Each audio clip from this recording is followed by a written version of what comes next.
Hello friends, সবাই কেমন আছো? নিঃসন্দেহে বোরিং লাইফ কাটাচ্ছ সবাই ঘরের বিষয়ে। কি আর করা, তো এখন তো আসলে যে পরিস্থিতি দেশের, তাতে ঘরে বসে থাকাটাই বেটার। যদি খুব দরকারি কাজ না থাকে তাহলে ঘরেই সবাই কাটাও। তো যাই হোক, আজকে তোমাদের এমন একটা গুরুত্বপূর্ণ টপিকস নিয়ে আলোচনা করছি। চুল।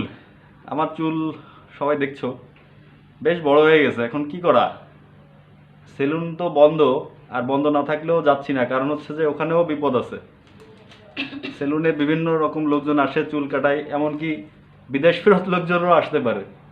তো নিজে সেদে রিস্ক নিতে চাচ্ছি না, বিপদও ডেকে আনতে চাচ্ছি না ঘরে। তোমরাও চাইলে পরিবারের কোনো সদস্যকে দিয়ে বাসায় চুল কেটে নিতে পারো আমার মতো।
তো বন্ধুরা, চুল তো কাটা হয়ে গেল।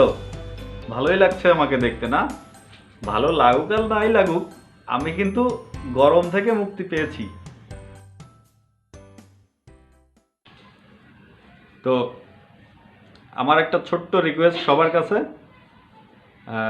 যেহেতু করোনা ভাইরাসের প্রাদুর্ভাব অনেক বেশি, শুধু সারা বিশ্ব না, বাংলাদেশেও এর প্রাদুর্ভাব হয়তো আমরা ওভাবে বুঝতে পারছি না, কিন্তু এমন ভাবার কোনো কারণ নাই যে বাংলাদেশের মানুষ করোনা ভাইরাস থেকে মুক্তি পেয়ে গেছে বা আমাদের দেশে করোনা ভাইরাস নাই বা হবে না।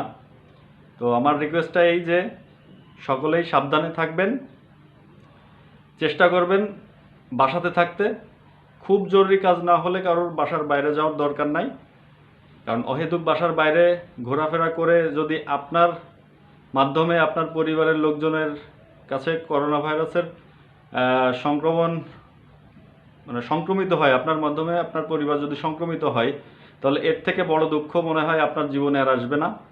আর আপনার পরিবার সংক্রমিত হলে আশেপাশের আরও যারা আছে, আপনার আত্মীয় স্বজন বা আপনার প্রতিবেশী যারা আছে, তারাও সংক্রমিত হতে পারে। এইভাবে সবাই সংক্রমিত হলে করোনা ভাইরাসের যে ভয়াবহতা, ইটালি, ফ্রান্স, স্পেনে এখন যে অবস্থা, তার থেকে হয়তো ভয়াবহ অবস্থা বাংলাদেশে হতে পারে। তো সবাই ভালো থাকবেন, নিজেকে সুস্থ রাখবেন, চেষ্টা করবেন এমন কোনো জায়গায় না যাওয়ার। সবথেকে ভালো হয় সকলে বাসায় থাকবেন, আপনার পরিবারকে সময় দেন। আর তো ভালো থাকবেন সবাই, সাবধানে থাকবেন।